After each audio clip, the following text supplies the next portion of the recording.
All India tractors and drivers हेल्पलाईनच्या वतीने मी भाऊसाहेब दांडेकर बोलतो.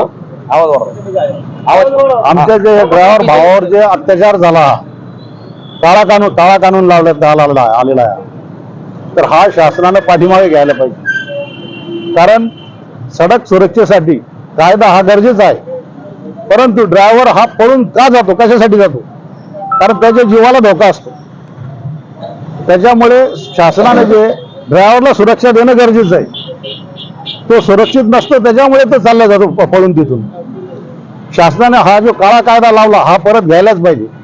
आणि दुसरं विशेष म्हणजे हे जे जिसका माल उसका हमाल चालू आहे, हे पण शासनाने त्याच्यात लक्ष घालायला पाहिजे. 2016चा जे आर आहे तो, त्याच्यावर पण शासनाने लक्ष दिलं पाहिजे. काळा कानून, काळा कानून. अपने गृह मंत्री ने जो कानून लगा है ड्राइवरों के लिए, हिरन एंड हिरन हिट एंड रन का जो काला कानून लगा है, हमारे सभी ड्राइवर भाइयों की ये मांग है कि भाई ये कानून वापस ले जाए. और इन्होंने मुंह जबानी बोल के काला कानून वापस लेने की बात करी है, मगर हम लोगों को इसमें मतलब हमको समर्थन है हम लोग इसमें, तो हमारे को ऐसा उन्होंने लिखित ऐसा देना चाहिए. तो इसके लिए हम लोग जो है औरंगाबाद तरफ से और हमारे जितने भी ड्राइवर भाई है, और इनकी जो तकलीफ को देख के हम लोगों ने जो संघर्ष करना चालू करे ये लोगों के लिए, तो ये बिल्कुल बंद होना चाहिए. और ड्राइवरों लोगों को इतनी तकलीफ होती है, ये मुख्यमंत्री और पंतप्रधान ने देखे नहीं ड्राइवर की क्या तकलीफ होती है. इनको खाने के लिए तकलीफ होती है, इनको रहने के लिए तकलीफ होती है, रोड के भी बहुत प्रॉब्लम रहते हैं. फिर उसके बाद में जो रास्ते में जो लूटमार होती है, गाड़ी पलटी होने के बाद में उसको मारहान होती है, और एक्सीडेंट होने पे उसको ड्राइवर को मारहान करते हैं. तो इसके लिए हम लोग ये संघर्ष कर रहे हैं कि जो ड्राइवर को मारेगा उसके ऊपर भी ये गुना ये लागू होना चाहिए. ये भी उसके ऊपर ये कानून लागू होना चाहिए, क्योंकि हमने ड्राइवरों ने सब हिंदुस्तान का थोड़ा लेके खाए. सब हिंदुस्तान के जो ड्राइवर है ये भारत की अर्थव्यवस्था चलाते, तो हमारे लोगों को गवर्नमेंट ने सुविधा देना चाहिए. तो क्या हमारे ऊपर कानून थोप देते तुम? तो हमारा जो कानून जो थोप रहे तुम, तो ये काय के लिए भाई? हमको क्या 200 क्या ऐसा 50,000 लाख रुपए पगार थोड़ी है ड्राइवर को.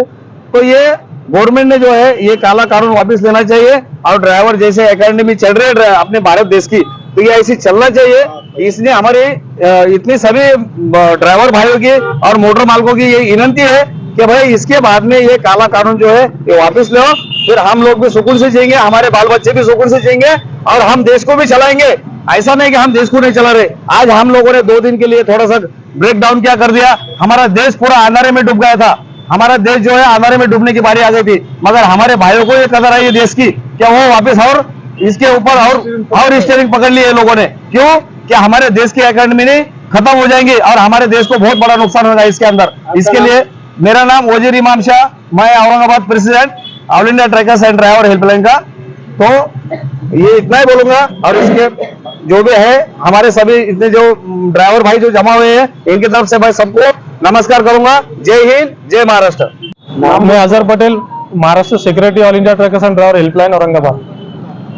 यहाँ पे हमारी सभी की मौजूदगी रहने की वजह ये है कि जो सरकार ने काला कानून लागू किया है ड्राइवर के ऊपर, तो मेरी सरकार से पहले ये अपील है कि जिस तरीके से ये कानून तुमने ड्राइवर के ऊपर लगाया, इसी तरह से उसको मारने वाले के ऊपर भी ये कानून लागू होना चाहिए. फिर भी 307 होती है.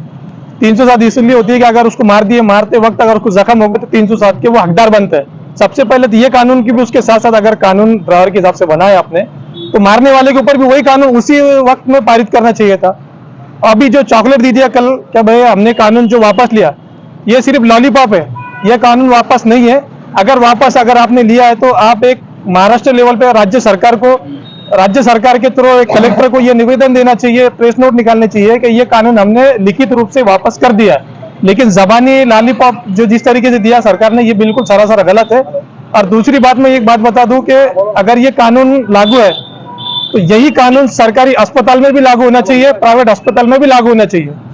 अगर कभी एक्सीडेंट अगर होता है, ये एक्सीडेंट है, ये जानबूझ के होने वाली चीज नहीं. एक्सीडेंट बोले तो ये अचानक में होने वाली चीज को एक्सीडेंट बोला जाता. अगर वही बंदा जिसको मार लगता है, अगर वो हॉस्पिटल में जाता है, तो हॉस्पिटल के अंदर दबा के उसको लूट लेते इंश्योरेंस कंपनी से भी और जो एडमिट है उससे भी. तो यही कानून सरकारी अस्पताल, प्राइवेट अस्पताल पर भी चलना चाहिए। अगर कभी उसकी डेथ हो जाती है तो जितना भी बिल उसने पे किया है वो पूरा बिल उसके फैमिली को, उसके मेंबर को मिलना चाहिए, क्योंकि ये भी उससे रिलेटेड कानून है। अगर एक्सीडेंट में वो एडमिट होता है और मरता है तो हॉस्पिटल के अंदर किसी डॉक्टर की लापरवाही की वजह से, तो वो ड्राइवर को तुम उसकी सजा नहीं दे सकते। अगर कभी इंश्योरेंस है तो इंश्योरेंस किस लिए रहता? इंश्योरेंस इसलिए रहता कि होने वाले एक्सीडेंट के बाद जो भी अगर कंपनी के साथ इंश्योरेंस है तो वो कंपनी ने पूरा मुआवजा उसको देना चाहिए जिसका एक्सीडेंट हुआ। आप कंपनी से भी लूट लेंगे और ड्राइवर से भी 7 लाख की बात कर रहे हो, 10 लाख 10 साल की उसकी सजा देते तो उसकी पूरी लाइफ बर्बाद होती है। हमारी सब यूनियन की तरफ से, हमारे ड्राइवर मालक की तरफ से सरकार से ये अपील की जाती है कि 1 हफ्ते के अंदर इसको फिर से वापस लिया जाए, वो भी लिखित रूप में। अगर ये वापस नहीं होता है तो हम इससे ज्यादा तीव्र तरीके से तीव्र आंदोलन पूरे महाराष्ट्र लेवल पर छेड़ने की पूरी जिम्मेदारी लेते हैं और हम पूरी तरीके से इसको करेंगे।